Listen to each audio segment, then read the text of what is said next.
Hello guys, welcome back to our channel. तो आज के इस वीडियो में हम देखने वाले हैं मास स्पेक्ट्रोस्कोपी के इंट्रोडक्शन, उसका यूज़ कहाँ किया जाता है, उसके regarding in detail information and also principle. तो इन दैट मास स्पेक्ट्रोस्कोपी, आप सभी को पता है mass spectroscopy molecular weight substance का डिटरमाइन करने के लिए यूज़ किया जाता है। और mass spectroscopy it is a analytical tool which are used in chemistry, biochemistry, pharmacy and different kinds of related field of the science. Okay, and mass spectroscopy mostly क्यों use किया जाता है, जो कि बायोमोलिक्यूल्स होते हैं सिंगल सेल्स के और ऑब्जेक्टिव के, वो उसका मॉलिकुलर वेट डिटरमाइन करने के लिए, also structural elucidation of unknown substance वो आइडेंटिफाई करने के लिए किया जाता है। Different quality control of drugs, foods and polymers, इस सारी चीज़ों में मास स्पेक्ट्रोस्कोपी का यूज़ किया जाता है। And today mass spectroscopy is a biology to a extend that basic consideration of the research and which deals with the MS journal. Okay, तो mass spectroscopy का यूज़ बहुत जगह किया जाता है in also pharmacy field and different related science field. Okay, तो mass spectroscopy है क्या, what is the mass spectroscopy? So mass spectroscopy is a analytical method useful for calculating the mass to charge ratio. In short, इधर मैंने लिखा है M/E ratio which can be easily calculate to mass to charge ratio in one and more molecule in the sample. जो sample है हमारा, उसमें से जो मॉलिक्यूल है, एक से ज़्यादा भी मॉलिक्यूल्स हो सकते हैं, उन पे जो चार्ज है मास टू चार्ज रेशो, वो इजीली कैलकुलेट करने के लिए हम मास स्पेक्ट्रोस्कोपी यूज़ करते हैं। Okay, and different kinds of measurement use किए जाते हैं।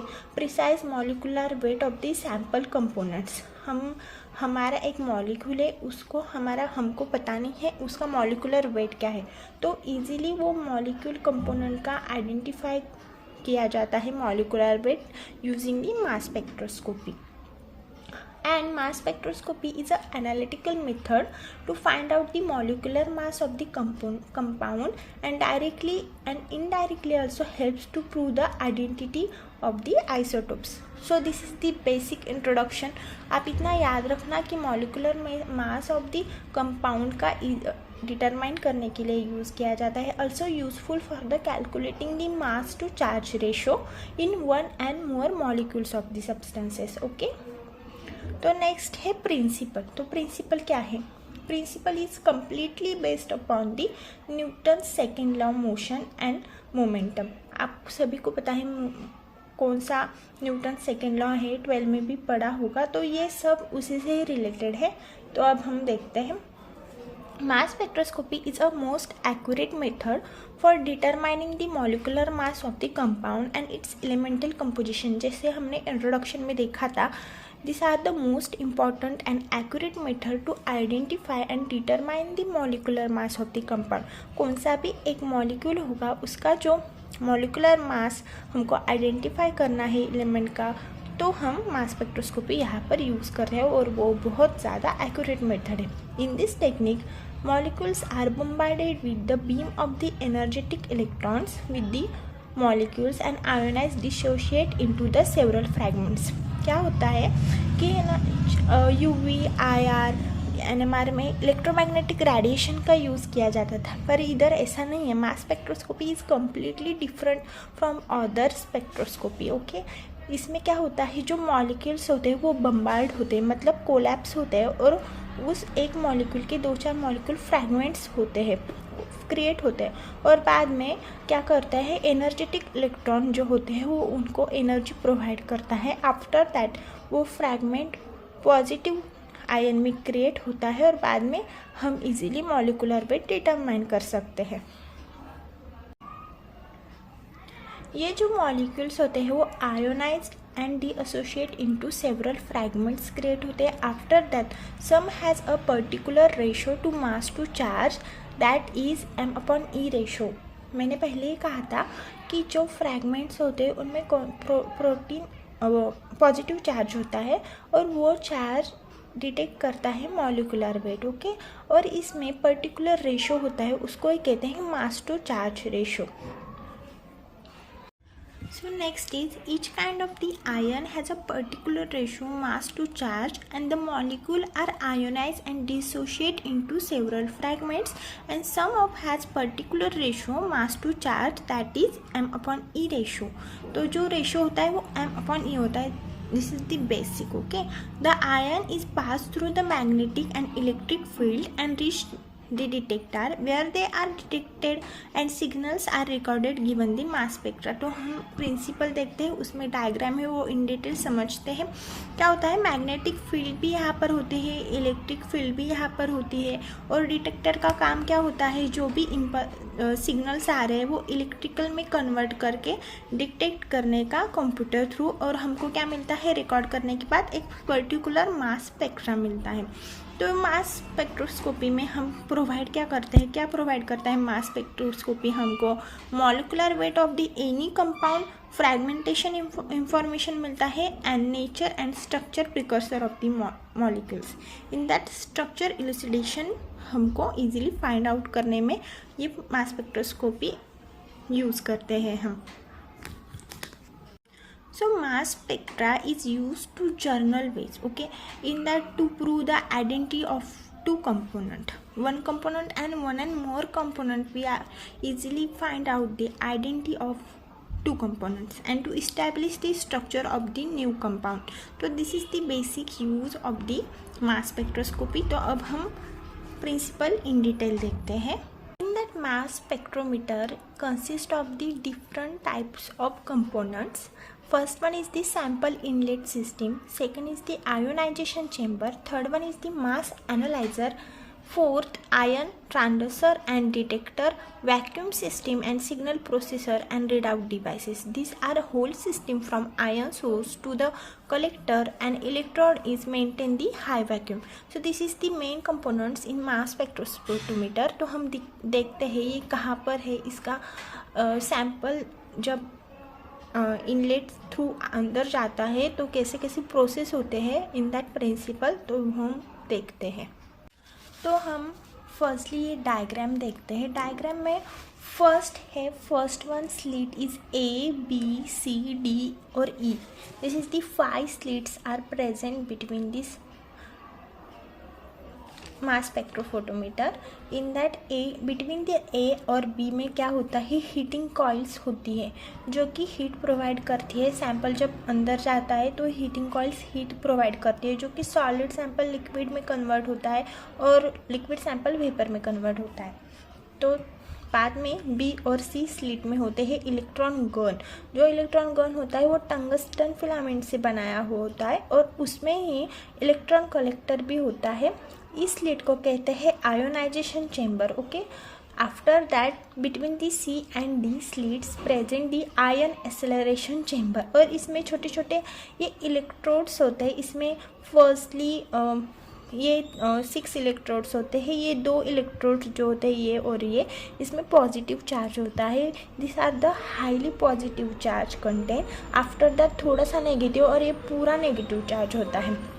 बाद में डी स्लिट होता है और ई स्लिट होता है. Between the D and E slits this known as the mass analyser. और इसके बीच में क्या होता है, ये मैग्नेट होता है जो कि मैग्नेटिक फील्ड वो मॉलिक्यूल और जो भी हमारा सैंपल है उसको प्रोवाइड करता है.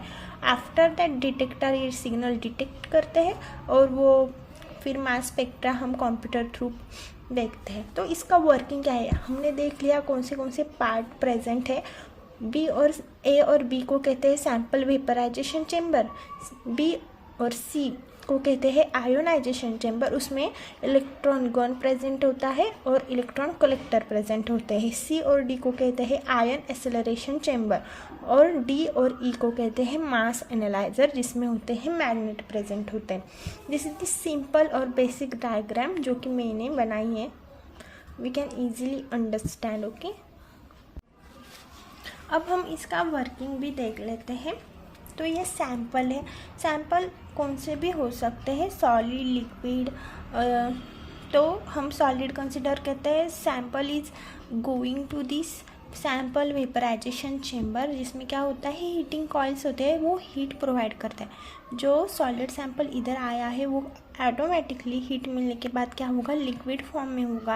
आफ्टर दैट वो लिक्विड फॉर्म में होने के बाद वो बी स्लिट क्रॉस करके इधर इलेक्ट्रॉन गन के पास आएगा। इलेक्ट्रॉन गन क्या करेगा, वो इलेक्ट्रॉन एनर्जी रेडिएशन उसको प्रोवाइड करेगा। उस वजह से जो फॉर एग्जांपल हमारे ये सैंपल है वो कन्वर्ट होगा 2 या 3 पोर्शन में। उसमें डिफरेंट काइंड ऑफ चार्जेस आएंगे, पॉजिटिव नेगेटिव चार्जेस आएंगे, क्योंकि इलेक्ट्रॉन कलेक्टर भी यहाँ पर प्रेजेंट है। तो आयोनाइजेशन चैम्बर में क्या होता है, the bombarding of the sample is done by the electron. Electron की वजह से यहाँ पर इलेक्ट्रॉन कलेक्टर है, उसके वजह से क्या होगा, हमारा जो ये मॉलिक्यूल है, सैंपल है, वो बम्बार्ड होगा और इसमें बम्बार्डिंग होगा, कोलैप्सिंग होगा और उसके फ्रैगमेंट्स क्रिएट होंगे M1, M2, M3 for example. Okay, और इलेक्ट्रॉन मूव करेगा कैथोड और एनोड की तरफ। इलेक्ट्रॉन क्या करेगा, उसमें दोनों भी प्रॉपर्टी होगी, कैथोड और एनोड की।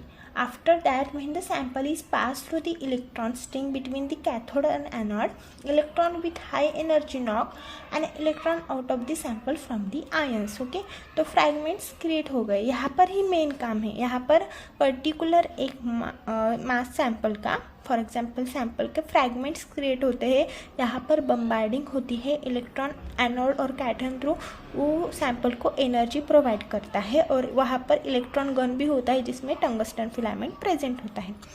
बाद में सी स्लिट और डी स्लिट में इलेक्ट्रॉन जाता है, उसको कहते हैं आयन एक्सेलरेशन चैम्बर। तो इसमें क्या होता है, ion is place between the set of the charge and parallel plates is attract to the one plate and repel from the another plate.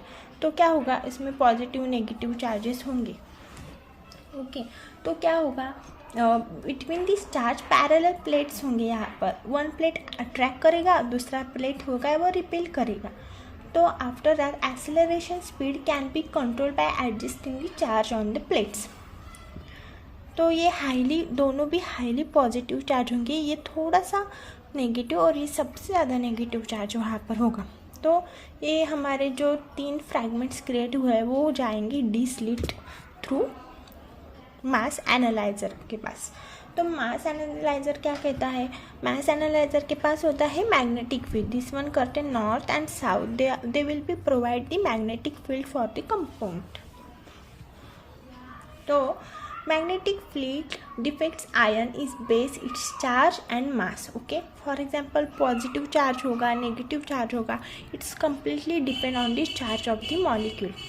तो क्या होगा, ion is heavy and it has 2 or more positive charges and at least these are the deflected. If a ion light have 1 positive charge, they are deflected most. For example, जिस particle के पास positive charge होगा वो ज़्यादा deflected होंगे magnetic field के पास। Okay, और बाद में जिसके पास ज़्यादा पॉजिटिव चार्ज होगा वो ज़्यादा डिफ्लेक्टेड होंगे और डिटेक्टर वो इजीली डिटेक्ट कर पाएगा। बाद में वो एम्पलीफाई कर लेंगे, एम्पलीफाई होने के बाद वो स्पेक्ट्रा कंप्यूटर थ्रू हमको मिलेगा। तो this one is the simple procedure and basic principle for the mass spectroscopy instrumentation. आप सभी को पता है डिटेक्टर का वर्क क्या होता है। डिटेक्टर जो भी सिग्नल्स आते हैं, हमको यहाँ पर क्या चाहिए, पॉजिटिव सिग्नल चाहिए। Okay, positive signal they are easily detect कर लेगा डिटेक्टर।